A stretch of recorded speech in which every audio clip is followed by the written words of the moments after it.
got news to cover. I want you all to know my dog gave me the dirtiest look for doing that. But anyways, what is going on, guys? Welcome back to SkillCapped. My name is Jack, and today we have some fresh off the presses episode 3 news. From ranked changes to some of the philosophy behind the upcoming agent balance changes with episode 3 launching tomorrow, you won't want to miss out on this video. But as usual, before we dig in, we got our question of the day. Today we are asking you, are you going to be trying the newest agent KO when the episode launches tomorrow? For me personally, I'm going to be diving right into our newest initiator, as I believe KO has a lot of potential to really shake up the meta and be a huge pain for those setup heavy team comps featuring Viper, Astra, Killjoy, Cypher. But hey, that's just me. Let me know whether KO is your vibe in those comments down below. I'll be in there reading them. Alrighty then, in case you missed it, today there was an episode 3 developer stream on the Valorant Twitch channel hosted by the ever lovely Rivington, featuring Riot developers from the competitive team, agent design team, and, less important to us, the cosmetic team. We're focusing mainly on the ranked and agent changes today, but if you guys want to see a video of us pogging over skins, let us know in those comments down below. I know a guy and I might be able to make that happen. Anyways, first up on the stream was the man, the myth, the legend, John Walker, aka Evermore, to talk about the changes coming to ranked in episode 3. The first thing they got into was what was the big focus or big problem to try and solve in ranked going into episode 3.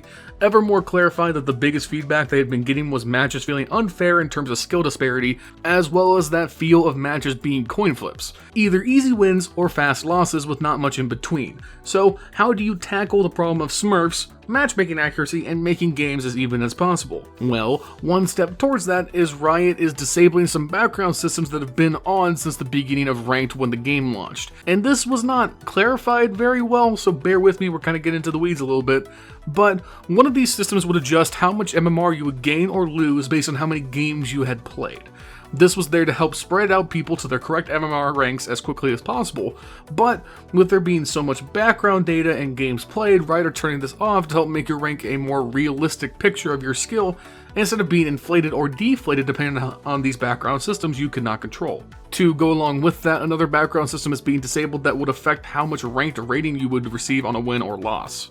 This system would inflate the value of a win or loss by 20%, and Evermore explained it as a 13-10 win being actually valued like a 14-8 win in the background system, and that would go both ways. So if you lost 10-13, that would be treated like an 8-14 loss. All of that is to say that you should see your average ranked rating gained or lost being smaller than in previous patches to help alleviate that feel of losses being so much more punishing while wins don't feel as valuable. Alrighty, we got our hottest topic going in episode 3 tomorrow, and that's placement games. Episode 3 is a true ranked reset, meaning you will have to go through 5 placements to get to your new rank. Ranks are going to be compressed, and because it's a true reset, expect to be at a lower rank than you are right now, but don't start freaking out. You will get back, just gotta go through that iron gauntlet with me a few times and you can get right back to that silver holy land, I promise. On top of that, for the real gamers out there, the placement cap is being moved from Plat 3 to Diamond 1. This is mainly to help the Immortal players get back to Immortal faster so that they don't have to worry about slogging through 5-stack issues while they try to get back to their illustrious solo, duo-only environment. No, I'm not being bitter about them being cracked. Shut up. Moving on in other ranked news, Immortal tiers are back. Now instead of being Immortal player number 42069, you are now Immortal 1 player number 42069. Basically, Immortal tiers 1, 2, and 3 are back to help add more things to grind for instead of hitting Immortal, and basically your next goal being to hit top 500. Which is obviously quite the leap, so good job Riot in giving players more incentive to play through these ranks. In other potentially super very cool news, Evermore gave us more info on the potential in-game tournament system coming soon.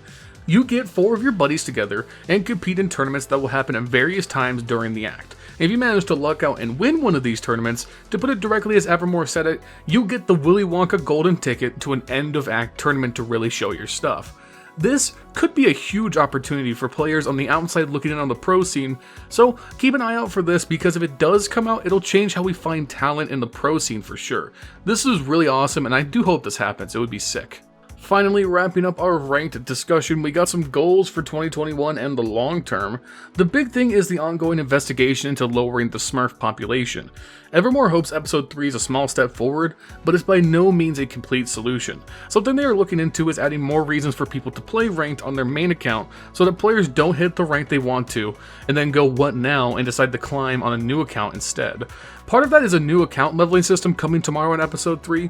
This is a very straightforward account leveling system that you see in a bunch of other games. It's just a way to flex how long it's been since you touched grass, and a little cherry on top, Riot figured out how to make it retroactive to all of your playtime in Valorant. So, starting tomorrow, everyone will have an account level to show off in those first lobbies as the episode starts to pop off. The other big thing in focus is alleviating the issues of running into 5 stacks. Riot wants to both allow people to play with their friends, which is a noble goal, while also not ruining the matchmaking experience for those not grouped up. But they didn't lay out anything concretely, so we don't really know what those plans are going to look like. But that's all from our boy Evermore. A lot to chew on here. There will be full patch notes tomorrow, so keep an eye out for that. Just like you should be keeping an eye out on our website, SkillCapped.com. What you'll find there is our all-encompassing training module designed to help you become the best player you can be. From agent guides, gun guides, aiming guides, and in-depth strategy guides to get your cranium, big brainium flexing those gray cells all over these lobbies. With episode 3 starting tomorrow, you need to reach your best potential. Let us help you do so at the link down below. Rightio, then moving on, we got some agent balance talk coming in from Ryan developers John Gozicki and Ryan Kusart, and I humbly apologize for butchering those guys' names. I really feel bad about that. But speaking of butchering, the agent talk started off with how the newest agent entry, KO, is looking to dice up the meta. Basically, KO was designed to be a much more simple and straightforward agent compared to recent additions Skye and Astra, and that makes a lot of sense. When you boil it down, KO has a throwable flashbang, very comfortable for players from other FPS games, a damage-dealing grenade that's like a Molotov, and of course, the thing that matters the most, the ability to shut down other agents' abilities.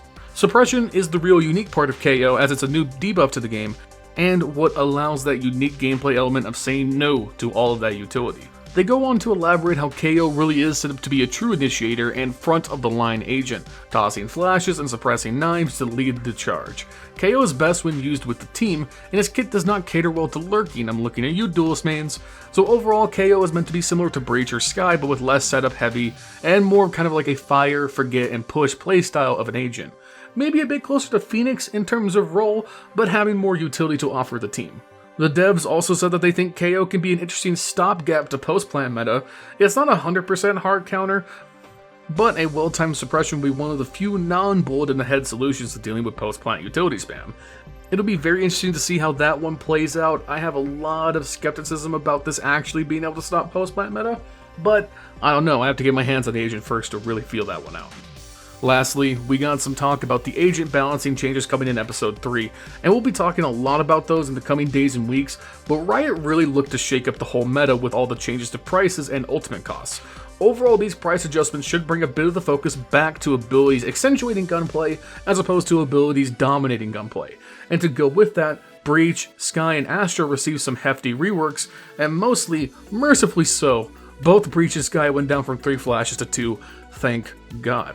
But it's tough to project just how these changes will affect the game. Overall, we also don't know all of them, only what's been leaked from the playtest events leading up to the launch tomorrow. So make sure you keep an eye on the channel as we'll be breaking down everything as fast as we can get our hands on it. And that's about as far as interesting info goes from this reveal stream. There was an entire section on skins. If that interests you, I would hunt down the VOD on the official Valorant Twitch channel, but overall, this was another good bit of community outreach from Riot. I think it's really good if they keep reiterating and updating us on their vision of the game. It rarely feels like changes are out of nowhere or blindsiding us, and that's really good for the health of the game. Speaking of, these changes look really good for said health, but hey, that's just me. Let me know what you guys think about it in those comments down below. While you are down there, make sure to like the video and subscribe as well for more premium content just like this with one goal in mind, helping you become a better player. We here at SkillCapped would like to thank you for watching, and we will see you in the next one. Peace.